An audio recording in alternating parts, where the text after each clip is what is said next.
Hello everybody and welcome back to FM2020 with me TW1 with York City, and I think it's gone too well. It's gone too well of late, and I am worried about today's game because today's game is a big one. Luton Town at home, 7th in the league, up against Ian Holloway, who is a manager of the history, famous Blackpool manager who got them into the Premier League and played some pretty exciting football with them when he was Blackpool manager. Now at Luton Town on this game. Before we get to the match, let's have a little look at the league table, because we are now 4th in the table. We have one game in hand over the three sides, or pretty much everyone who's below us by quite a margin. There's a few games in here, so we could go to 63 points with all games considered. And Ipswich could go to 64, meaning we would go 3rd, and Ipswich would be 4th, would be 2nd, and Sunderland would go to 4th. So that is how the table effectively could look, but it's always better to have the games won than it is to have the games to win. As you can see by the form table on the right hand side, we have a perfect record in the league. Wins, wins, wins, wins, and wins. We haven't been perfect in all competitions though. So let's get to that. Here we go. Last time out, you saw the scrappy final minute heroic victory from Carl McFarlane over Grimsby away from home. Since then, we have played Coventry. It was a boring game. We were the better side. We had a couple of chances. Brian Scott was the main culprit for missing them, and we drew 0-0. I was quite frustrated. I twitched tactics ever so slightly, we will touch on that, and I switched training ever so slightly to be a little bit more attack focused, and it worked in a big way. 4-0 versus Doncaster. Mooney with 2, Langford with 1, and Brian Scott with a goal in that one as well. Mooney was excellent in this one, and I've had Mooney and Brian Scott up top in the combination for the last couple of games, and it's worked well. We then go to, they were, at the time, 6th in the league, Exeter, away from home, and we beat them 3-0. Roger Boyle, the loanee from Brighton, if you remember, who's just come in as a right wing back. It's been quite handy having 3 right wing backs, I'm not going to lie, because we've had to rotate a lot. We've had a very busy schedule. Games, Saturday, Wednesday, Saturday, Tuesday, Saturday, Wednesday, Saturday. It's a manic 2 months we've had here. And yeah, so Brian Boyle scores that, and then Bang Cabby scores a lovely volley from a corner. Fell really sweet to him on his left foot, slotted that away. 2-0 comfortable. We then changed the tactics ever so slightly, and Brian Scott added a 3rd in the final few minutes of the game. Meaning we go into this Luton game, who are 7th in the table, with a good opportunity to put in some serious, putting a little bit of a gap between us and 7th in the league, you can see. Because Scunthorpe are a couple of points back. We could start really etching ourselves into 4th or into this playoff hunt. But what I'm really looking at is 2nd now, because I think 2nd is obtainable, and Blackburn of late haven't been perfect. So the league title's not a million miles away. If we win this, we go 4 points behind Blackburn. I think they're playing today. I don't know when our game in hand is. I should work that out, but irrelevant. Tactics-wise, made 2 little changes, 2 or 1 little change, I believe. We swapped this role to a pressing forward support. He is no longer I think we had something else originally. I'm not 100% sure. Pressing forward support is working well. That is staying. Just, I don't think Roper or McFarlane play exactly well at pressing forward support. I'd like to try and find them a role who works quite well up top.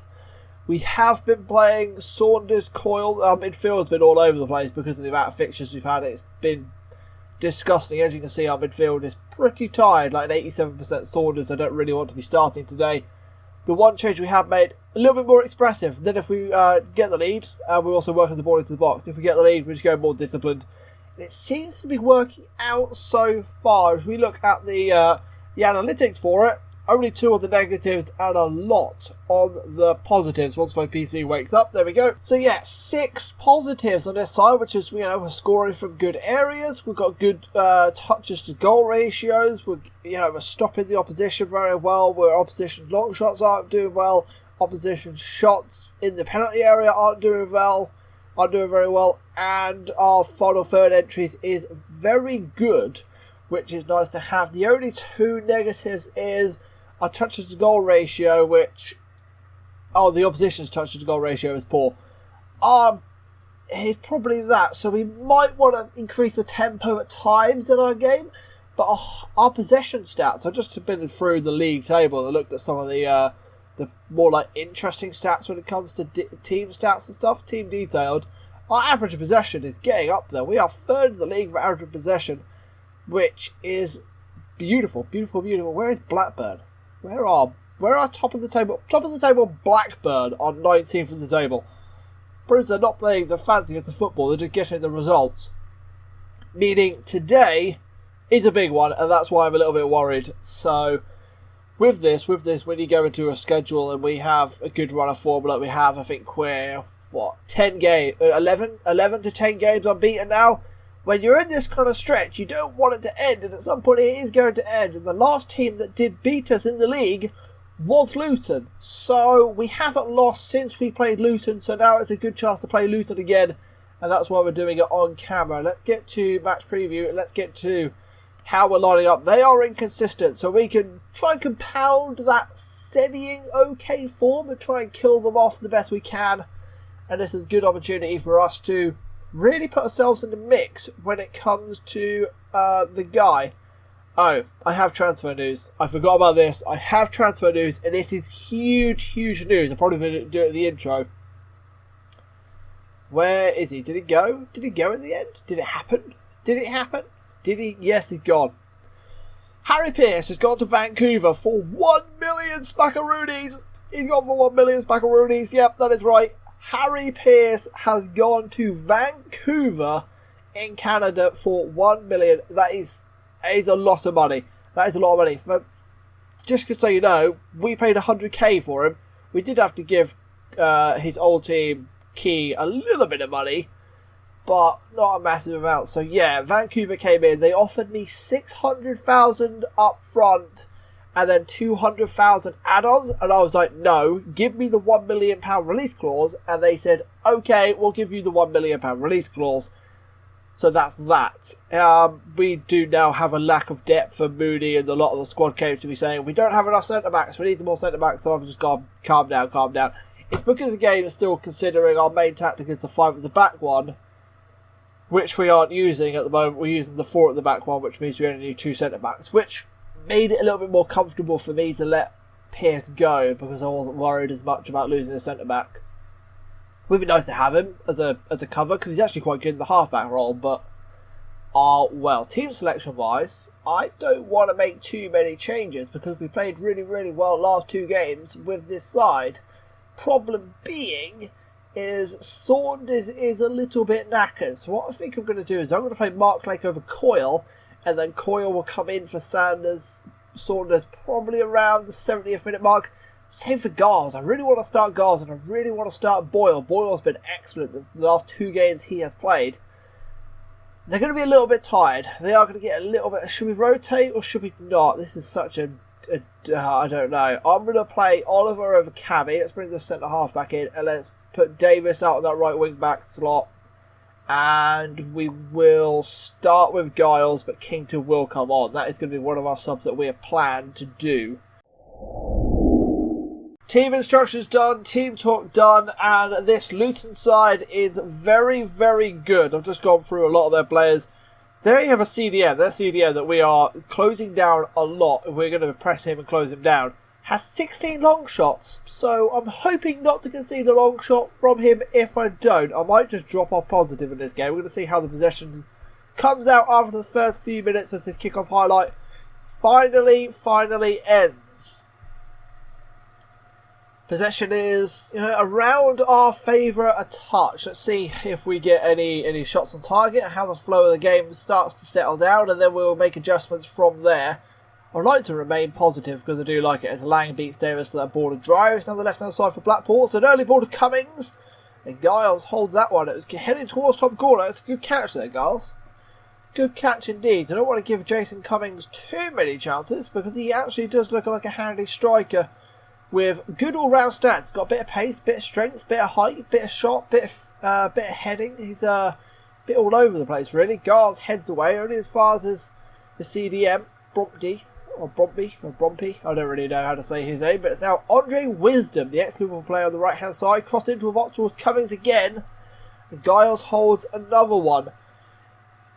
Looking at that striker who can header a football, we have dropped Ben Cabby, who is the aerial monster for Charlie Oliver, who's a little bit more of the ball on the ground kind of defender, so it's not exactly ideal. We have had more possession, and we've just had our first shot after 15 minutes. I think it's time to get creative a little bit more.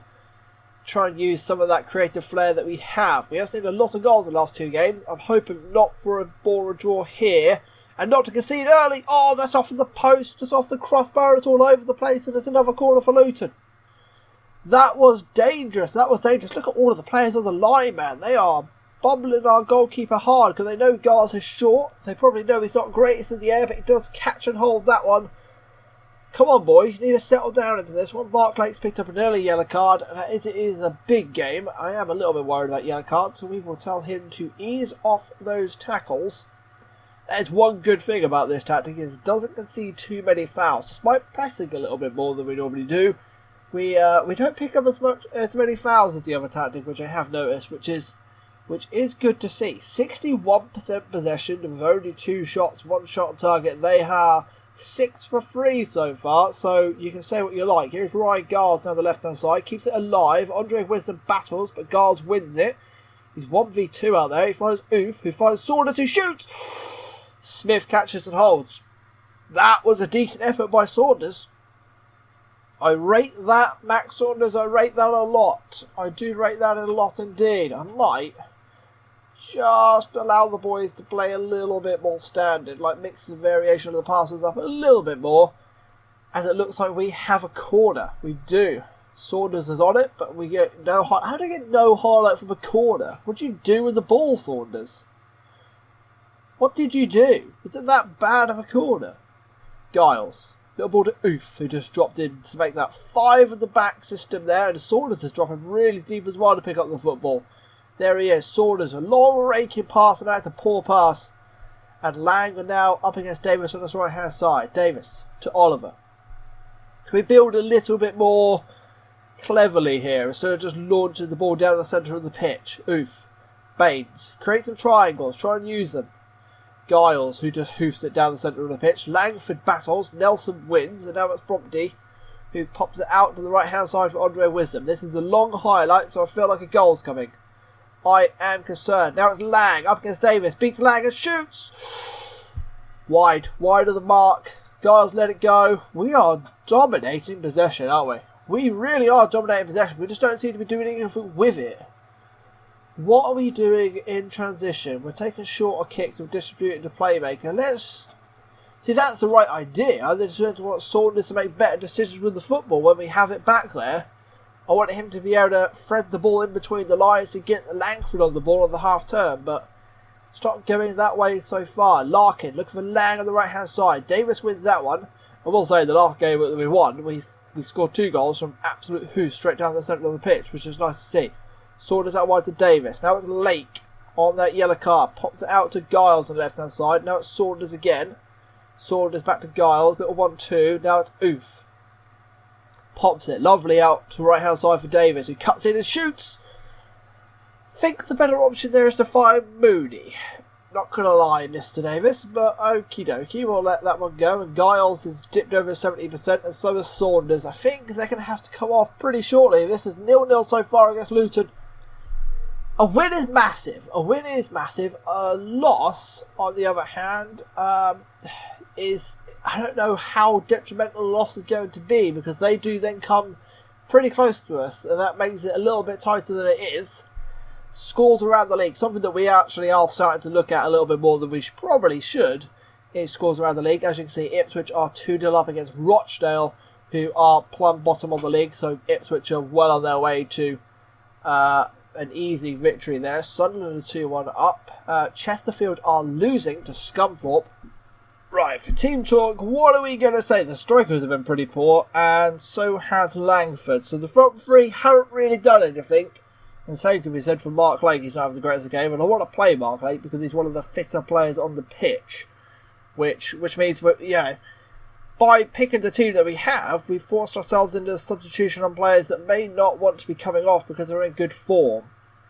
Or playing well, that is. I don't know. I'm not happy. I am not happy with them, boys. I'm not happy with you. I'm disappointed with the quality of finishing. I want the strikers to fire up a little bit more. It's hard to work out. Is it our transitional play? Are we not getting the ball to the strikers well enough, or are we not doing anything else? Let's take that off. Let's not distribute to the playmakers. Let's let the ball go a little bit more freely off the goal kicks and see if we can use that to improve our build-up play, which I think has been lackluster because I don't know if we made any chances. Stats, match stats. There we go. What have we got? No clear-cut opportunities, and they've had 3 half chances. So, yes, we are not creating anything yet. Their defence is very, very good. Like, excellently good. Galloway's Everton, Blackett's Manchester United, Wisdom's from Liverpool. They've also got very, very nice stats. Their midfield's very good. Their CDM looks quite nice. So, it is an interesting ball. Saunders with the ball in. A nice goal from a set piece would be excellent here, but I don't think it's going to happen. Oof, that's a wild tackle by Lang. Oof does well to hold on to the football. Lake, pop it out. Someone wide. Wide. No, all the way back to the goalkeeper, Baines. Okie dokie. Now can we build properly from the back? Close down, and it's a long hoof down the left-hand side for Giles. Now to Oof in this half-back role. He's been really, really good at it. In around a 7 rating. I've really enjoyed him in there. I know I spoke about that a lot last episode, but I really have enjoyed him in that position. Mooney fires across all the way through. Giles will keep it alive. Ball goes back in towards Scott, who heads straight at Smith. I want to take off one of the strikers. The problem is that Oof, Giles and Saunders all need to come off because they're tired. The question is, do we go 3 up top and gamble on trying to get the victory here? It's going to be time to take off. Let's start taking off Saunders and let's take off. So you can come on and you can go centre mid support, and we're going to take off Giles and bring on Kingdon. He can stay in that role. And then we will just leave it alone for now. Let's give that, 10-15 minutes. If we have to go up 3 up top for the final few minutes of the game, we will, to see if we can start launching the ball straight down the centre of the pitch to try and cause an opening. Luton so far have held on very well. They've restricted us. They've had a couple of opportunities themselves. We are starting to take control of the shots ever so slightly though. We need to have a little bit more shouts. That's probably my bad. More shouts to get creative. More shouts to try and drive something out of these boys. See if we can find one opening. One opening will do. I'll take a 1-0 victory. Mooney is having a bad game. I don't think Scott's playing very well either. Oof could do with coming off, but he's playing solid. I'm going to leave Oof on. We are going to make a change, but we'll leave an Oof. Roper or McFarlane? That is a question. That is a big old question. That is the eeny, meeny, miny, moe, the situation this. Liam Roper, the younger of the 2 strikers, or Carl McFarlane, the one with a little bit more creativity. I'm going to bring on Carl McFarlane, and I'm actually going to tell him, go false 9, go deep line forward support, start wandering a little bit, and I might drag you over to one side. Just so we're asymmetrical, so we look a little bit different. Just to see if that will help anything. You never know. You can go defend. I don't really... No, stay support. Just stay in around their coil. That'll do. We'll see if we can get Langford, half a yard away from their CDM. See if we can come operate in this half-channel area and see if that can help us create something. Can we have another shout? We can. A shout a little bit more. I'm going to pop to attacking as well because I really want to have a go at this and I really would like to have a win, and I'm going to up the tempo to much higher for the final few minutes because I think we've got the ability to do it. Here's McFarlane. Now he finds Langford, who's roaming around all over the place. Gets the ball across. Tyler Blackett that is, hooks it away, and now Jason Cummings can bring the ball away for Luton Town. Finds Galloway. Now it's Cummings again on this left-hand side. Being closed down, but not being tackled, you could say. Now it's Galloway again. Just good little football from Luton. Just knocking it in and around. Clone is getting involved in the play. Now it's all the way back to the CDM. Now Lang, now Galloway, just get the ball into the box for Luton. This is quite frustrating to watch, if I'm honest. The ball goes into back post to Giles, and Oliver clears up. Giles, you should be patting Oliver on the back because that was a little bit of a fumble, and Oliver made it look pretty. Ball into the box. Oliver heads away at near post. He took it off someone else's head. I think that was Kington, but he shouted for it. The big Capitano took control. And Ufa's had a right little kick at Cornick there. And Ufa's barking at someone as well. The highlight doesn't come from the free kick though, which means we do survive that. Is it going to be a ball draw? Are we going to be dealing with a ball draw? I'll take a ball draw at this point. I think this is probably time to just say a balanced and get the final few minutes of the game out of the way. Should have come back for the Exeter game. That was the more exciting game. It was a blazing performance by us. This one has been very, very tight, very, very niggly. Two very good sides. Luton are an excellent side. It's just come to show, really. This is our standard. We are a playoff position side, but we're not. We haven't got the ability to go above that. We haven't got the ability to go on and win games like this at a consistent level. We can win the odd one, we'll lose the odd one, but our goal, the fact that we haven't lost means we haven't lost in 12 games now in the league, which is good to see. And Sunderland did drop points. They drew 3-3 with Carlisle, but keeps us on pace to jump ahead of them into third in the table. Chesterfield also dropped points still, did they? Chesterfield still dropped points as well. And the other team would be Luton. Exeter must have dropped points as well. Where's Exeter? I don't know. They must have played a game in hand. Oh, they're there. There they go. They lost 1-0 to Plymouth, who are a mid-table side. Cool. Coolio. So we stay fourth. Chance to go third. This season is hotting up. I'm gonna say unlucky. And then for the defence, I'm gonna say unlucky. Midfield, I want to say that was disappointing, and for the strikers, I want to say that was disappointing, and we get the exact reaction that we want. Defence has done nothing wrong. If we look at the amount of games that we haven't conceded a goal in the last few, and we very quickly look at the schedule, our defensive record, that's 1, 2, 3, 4, 5, 6, 7 games in a row where we haven't conceded a goal, and, you know, we conceded 2 in the Cup and 1 against QPR. Our defensive record has been absolutely sublime, which, really does prove that our tactic is very, very sound defensively. We just need to try and unlock that attacking prowess consistently. If we could do that and start scoring, 2 to 3 goals a game, we're then easily the best team in this league. That is easy said than done, though. We are going to come back for the Ipswich game because they are second in the table, and I think that would probably be the funnest matchup. We could come back for Blackburn, but probably not the best idea to come back for the top of the table side. Click out for Ipswich because that might be a meaningful game, and hopefully it is. And until then, peace out. Hello guys, how you doing? It's me, Jack, mate. You've just finished watching probably one of the best videos on YouTube. So why not take a moment to consider subscribing? And if you haven't already, hit the like button and turn the notification bell on. Apparently it helps. I don't know how. It was good to know, wasn't it?